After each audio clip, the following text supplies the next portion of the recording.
Dinagsa ng mga Katoliko ang unang araw ng Misa de Gallo sa ilang simbahan sa Hilaga at Gitnang Luzon.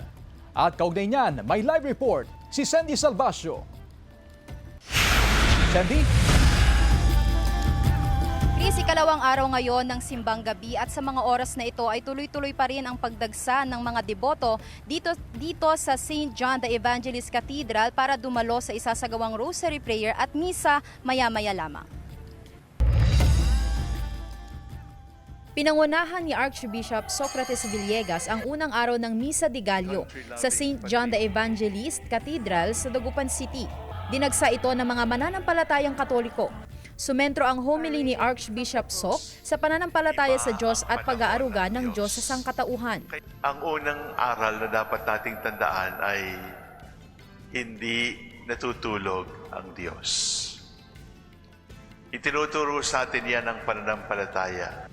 Subalit yung pagsasabing hindi natutulog ang Diyos ay isang salita ng pananampalataya.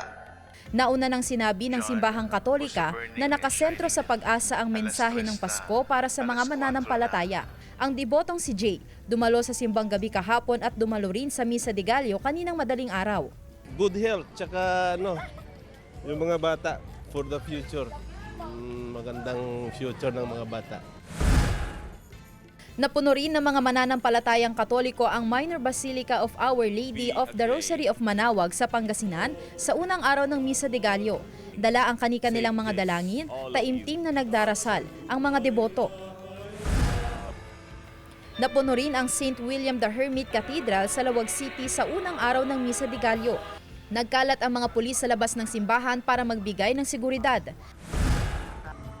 Dumagsa ang mga debotong Katoliko sa simbahan ng St. Nicolas de Tolentine Cathedral sa Cabanatuan City sa unang araw ng Misa de Gallo. Sa homily, hinimok ang mga deboto na ipagpatuloy ang pagdarasal para sa pamilya at komunidad. Daan-daang deboto rin ang dumagsa sa Santiago Apostol Parish Church sa Guagua, Pampanga upang makiisa sa unang araw ng Misa de Gallo. Chris, may mga nakausap tayo kanina dito sa simbahan at nabanggit nga nila na dalawa ang naka-schedule na misa para sa Misa de Gallo at Simbang Gabi. Bago ang Simbang Gabi ay magsasagawa muna ng Rosary Prayer ng bandang 5:30 p.m.